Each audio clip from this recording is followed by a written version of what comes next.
You've tuned in to the Beyond Hope podcast, your access to success strategies and more to help you survive and thrive through your loved one's addiction challenges while you move onward and upward with your life.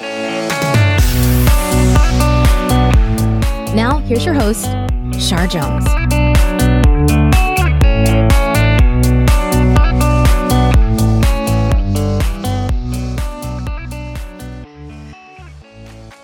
A week ago, I learned that my daughter had left treatment. She basically just walked off the property. How quickly I'm finding myself rewinding and playing these memories, every interaction that I've had with her. The decision to send her to treatment. I'm mad at myself because the last time that I Skyped with her was just after the new year this year. And I sensed something that she was struggling. I wish that I had told somebody. But I talked myself out of it. I thought, I don't know. And now she left. I haven't heard from her in about 4 days. She called me the first night she left to let me know that she was safe. But I got one or a couple messages from her right after she left that concerned me. And she was doing well, or so I thought. I think the realization that she had 15 more months to go before she could graduate, I think it got to be too much. So I can't fall apart. I've been here before.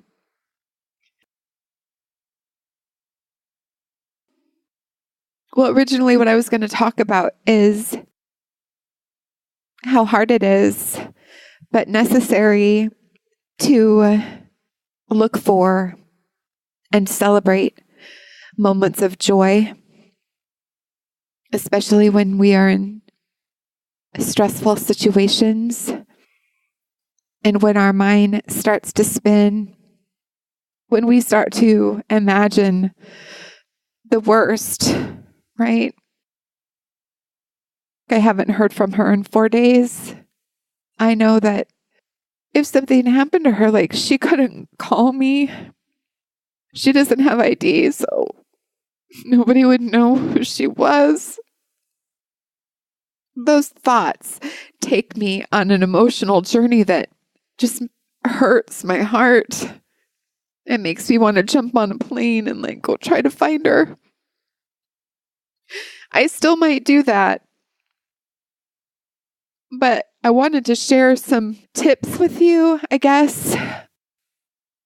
The first thing is just to connect with all of your senses, to breathe, and to choose a different mindset. Right now, I can feel my fingers on the blanket that I'm sitting on. I can feel my feet in my slippers on the floor. I don't really hear anything right now, except for the sound of my own voice. Going through those 5 senses and just paying attention to the things that you know to be true. I know I am safe. I know that my daughter is resourceful. She has my phone number. I know that she has tools that she has collected over the last 15 months. She's grown so much during that time. I know that she is in charge of her decision making. I know that she's an adult. I know those things to be true. And that helps me to kind of reset my thinking and my mindset. Along with that, it may seem counterintuitive to look for moments of joy, and I've talked about this a lot.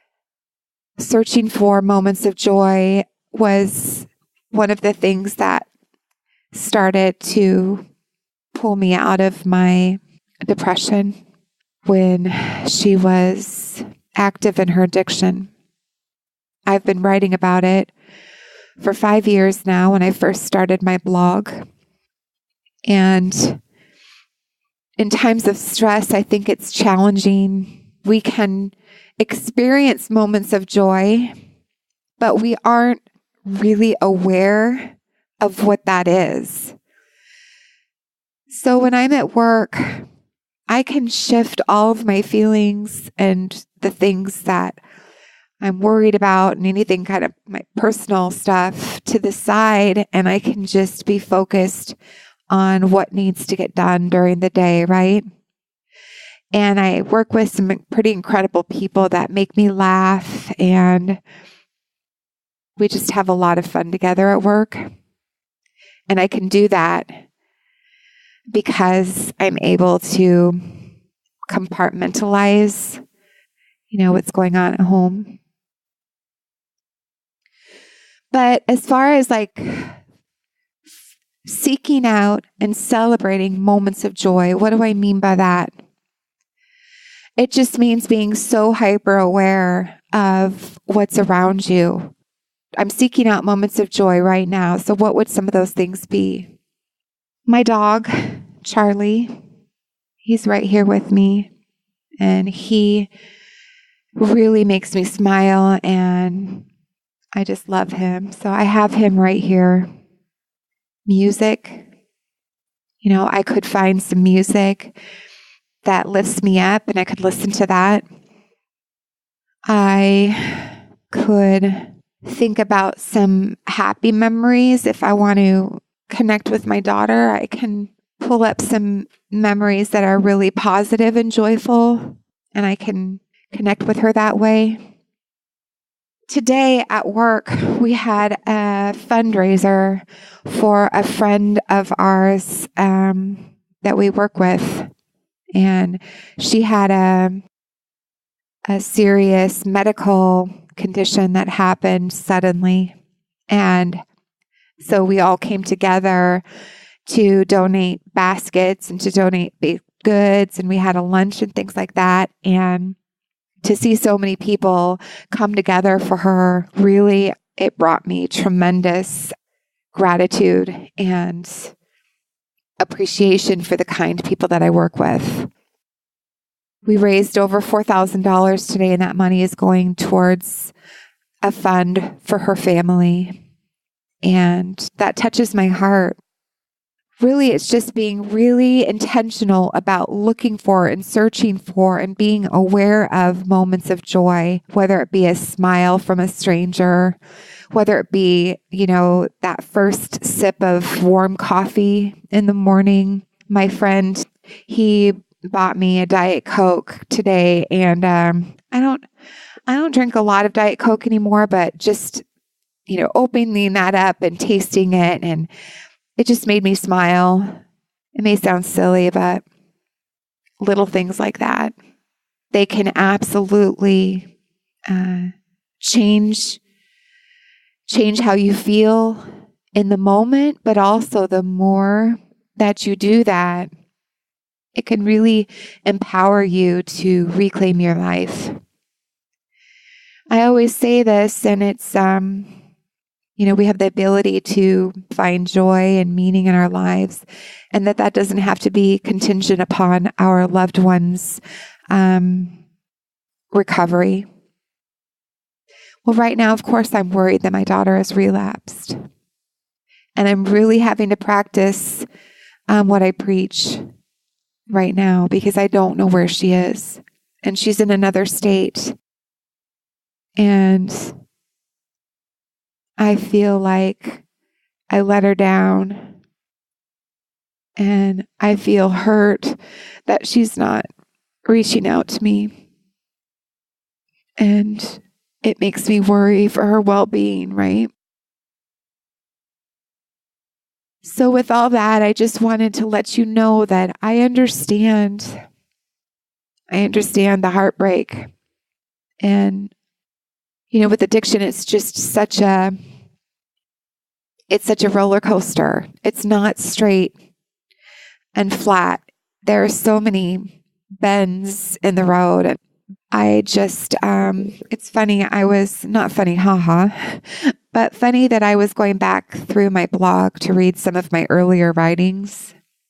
And I'm going to read this one to you because it's relevant. So this was written in 2016, so a few years ago, and it's called My Restless Mind. And it says, I haven't written in a while.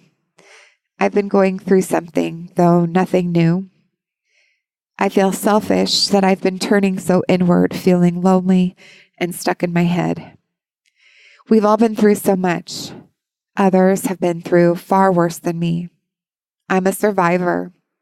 I've survived the roller coaster ride of my daughter's addiction that at one time led to missing person reports, homelessness, and everything in between. For the past 9 months or so, she's been stable on a methadone program. I should be elated, happy. Instead, I've been having nightmares. Recently, it was me driving off the road with my mom at the wheel. A couple weeks ago, it was problems in my new marriage and me stepping barefoot over syringes and needles. Last night, the house was surrounded by a pack of howling wolves, and I woke feeling scared. I've been on edge the last couple of weeks and can't sleep tonight. Her addiction continues to sneak up on me when I least expect it. I can directly relate the low dips in my mood to the sounds of silence. Silence that, when it comes to my daughter, is deafening and leaves my heart feeling so heavy. I've had to deal with the inconsistent communication with her for a while, and it hurts my heart. Today, so many years later, I never thought we'd still be battling her addictions, that she'd continue to be absent from my life much of the time. Oh, how I miss her. Using intentional thinking, my daughter is safe from harm and getting the help she needs. She has a warm place to lay her head at night and surrounds herself with people she can trust, who care about her and want the very best for her. She is healthy and vibrant and setting and pursuing good goals, leading her to live a better life filled with joy and giving back to her community. It's just shocking how parallel that is to where I'm at today, 4 years later. But the good thing is that she has so many more tools in her toolbox. She has spent the last year and a half or so with people who truly care about her and love her. And I have to trust right now that she's safe, and she will return to Habilitat if that's what she decides to do. And I just want you to know, whoever's listening, I want you to know that I'm sending you so much love. And I ask you to be kind and gentle with yourself. And I just want to remind you and remind myself that if our addicted loved ones knew how to solve this, they would have already done it. And that they don't want to bestow pain on us. And knowing that they are hurting us, it pushes them further into their addiction and makes them feel guilty for our sadness. And I just need to remind myself today that I am responsible for how I feel today. I am responsible for the way that I perceive this situation, and that she is responsible for her decisions and the outcome of those decisions, and that I am not in control, and that she is an adult, and that she is smart and incredible. And I love her so much. I just pray that I get to see her soon. I'm just sending you all so much love. And please, if you want to reach out to me, you can reach me at any time at shar@beyondhoperadio.com. And I look forward to talking to you soon. Thank you for listening and being here for me. I really appreciate it. Bye for now.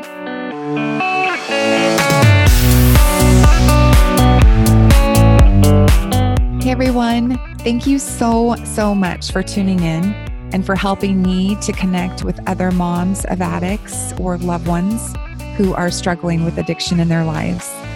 If you have questions for me, comments, suggestions on future show content, or perhaps there's a specific topic that you would like to hear from an expert in the field, I would love to hear from you.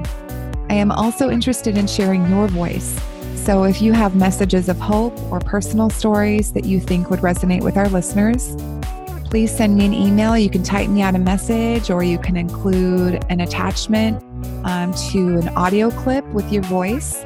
You can send that to shar@beyondhoperadio.com. And with that, thank you again, and I'll talk to you soon. Bye for now.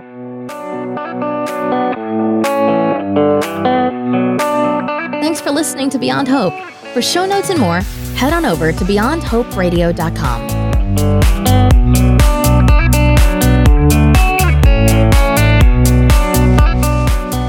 A huge thank you to recoveryinnovators.com and James Healy. Thank you so much for putting up with me and for helping me to produce and launch the show. I couldn't have done it without you. You are so awesome. And to anybody else who has been considering working with James, highly recommend him. Please go over to his website and check it out, recoveryinnovators.com.